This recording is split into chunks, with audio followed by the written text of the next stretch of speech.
Welcome back, everyone, to another episode of Cinema d'Amore. I'm your host, Chuck, joined by Justin. And we're here to talk about Holy Motors, our second movie about cars that we recorded once already, got all our thoughts out. Now we can't remember any of them, and we're just gonna get it real quick, real out of the way, speed through this maybe like a speeding car through the wastelands. Speed. We're gonna tear straight through this like a classic V8. I'm just making references to our next movie because I've got that movie on my mind more than this current movie that I'm talking about, Holy Motors. This is the Holy Motors Speed Run, which is a French film about a guy that it is his job. He's a paid actor. We don't necessarily know by who. Definitely, we don't even know if he's paid technically. He might be doing this for free. You're right. It's his job. You would hope that he gets paid for his job, but maybe it's more of a lifestyle thing and not a job because, as we said before, it seems to be like everybody is in on this acting thing as if they're creating some sort of television show, but they can't see the cameras anymore, which there's a sci-fi element to it. So maybe possibly now at this point, they think that they're on television when they are not on television, and it's just a weird head fuck. Yeah, well, that's this whole movie is a weird head fuck. He's got 9 assignments for the day. Much like us, he has to hurry up and get through them. He takes a little bit longer on some, kind of gets distracted. Kind of like us. Yeah, he gets in, he tries to get in and out. First, he's an old lady. Then he's running through there. Then he's a mocap guy doing some shooting, some acrobats, some sexy time as a virtual snake dragon creature. With big butt cheeks. With a huge ass. And in the greatest scene of all time, he marches through the streets of a cemetery in Paris, eating flowers to the soundtrack to Godzilla before he runs into Eva Mendes and licks her. He bites off a photographer's fingers, takes her down into the sewers, rearranges her dress like a dressmaker, makes her do a catwalk, strips down, and basically gets a head pat from her before moving on to the next job. He took a little long on that job. He needed to get in and out on that one. Then he becomes a father, or I guess was a father, but continues to be a father, has an awkward conversation with his daughter before giving her a treat and sending her on her way. Yep, I think we get the Kylie Minogue song from... No, we get murder first. I'm not skipping the murder. Okay, when the daughter is picked up, I think there's a little bit of foreshadowing because I'm pretty sure it's a Kylie Minogue song and she may be in it a little bit later. And then before that, obviously the halfway point, it is actually this.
Yeah, that's the halfway point of the movie. I just played the whole thing there for you to keep it as surreal as this movie actually is. Everybody needs a good accordion breakdown. Yeah.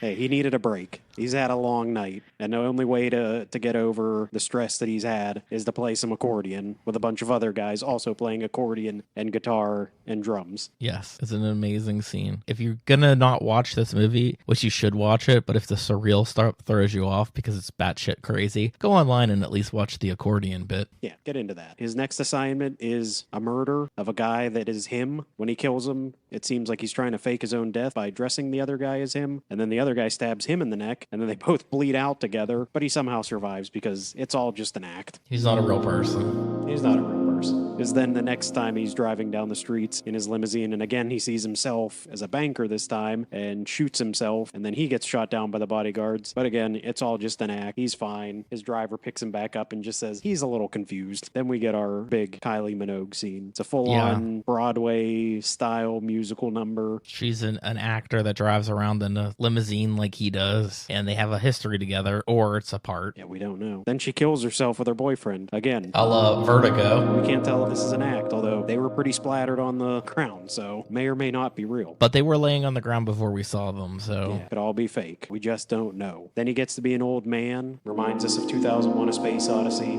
He's just at the end of his life, and his niece comes to visit, gives him his final dying wishes, and then he just kicks the bucket. But like us, he runs out of time, and he has to cut the session short and go on to the last session. Yeah, he's got to make this work. Just like Cinderella, he's got to get this all finished before midnight. He's got to wrap it up. He doesn't have time to do all this extra stuff. He heads towards his final performance. Home. This ties back into, we recently talked about Planet of the Apes. He's got himself a nice chimpanzee wife and daughter. Yeah, he's living the dream. Yeah, as long as she doesn't rip his face off, he's fine. A la Nope. Yeah. Then we get to follow the chauffeur for a little bit, which really hasn't happened in this entire movie, which is the end. She goes back to the Holy Motors limo garage. She puts on a very familiar mask from The Eyes Without a Face. Chuck did his research, and we found out that it is the woman from The Eyes Without a Face. It's a little girl from that. Now she's a chauffeur wearing the mask. I'm always doing my research. I come So, prepared. yeah, Chuck did his research, and then the cars talk to themselves. Yeah, the way they talk to themselves makes me think of, after I was watching it and looking back on it, it was just making me think of like the episodes of Thomas the Tank Engine. Like they very much talk to themselves, like, and the way they refer to themselves by their license plate numbers. It's like old 24L1 really has a point about that, and then they all like beeping at each other. We're going Yeah. out of style. They're gonna get rid of us. One's has existential crisis. The other one just wants to get some sleep. Yeah, they're just tired. They just want to get it over with. Like everybody else in this movie, they were just rushing through the day. Yeah, it is actually a really good movie. We have a surprise cameo from Eva Mendes, and then we have another one from Kylie Minogue. I don't know anybody else that's in this. The main guy seems ultra familiar, especially when you see him putting on different types of makeup and doing different type of performances. I'm sure he's not all the performances, because the thing where he was like being a ninja and shit when the mocap suit just led me to believe that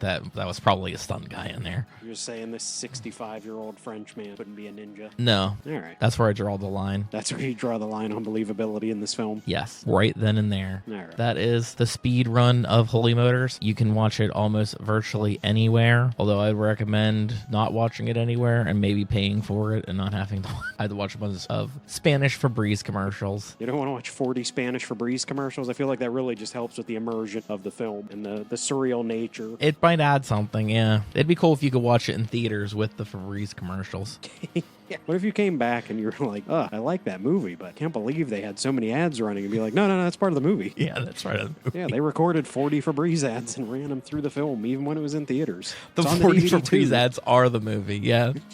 Yeah, that's actually where the real story is. It's not even in the rest of the movie. You're just supposed to be And you would watching understand the it if Febreze you knew ads. Spanish. Yeah. Yeah. It doesn't matter where you are in the world. It's always in a language you don't understand. Exactly. In Spain, they're playing Norwegian Febreze ads. Mm-hmm. And it just goes round and round to keep us all confused and a part of the system and have zero control. That's the lesson we learned. It was a powerful lesson. Now, on to the next lesson. Thank you for listening to this extremely short episode of Cinema d'Amore. We basically covered every single thing we did, but much faster. Yeah, we didn't take More our time. lean. Yeah, Yeah, we cut that's, out the fat. that's how we're doing. Yeah, we're cutting the fat right now. We don't need any extra rambling. Thank you for listening.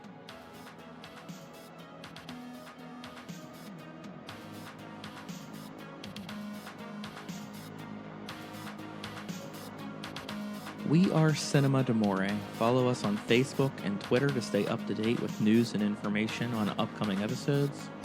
Find us on Apple Podcasts, Google Podcasts, Podbean, Spotify, Amazon Music, Audible, Pandora, Alexa, or iHeartRadio.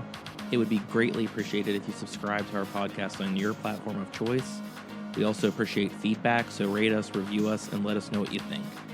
And above all else, thank you for listening. ¿Tu ambientador se desvanece muy rápido? Prueba Febreze Fade Plug. Tiene tecnología incorporada para controlar digitalmente la cantidad de perfume que libera para oler como el primer día durante 50 días. Respira tranquilo con Febreze.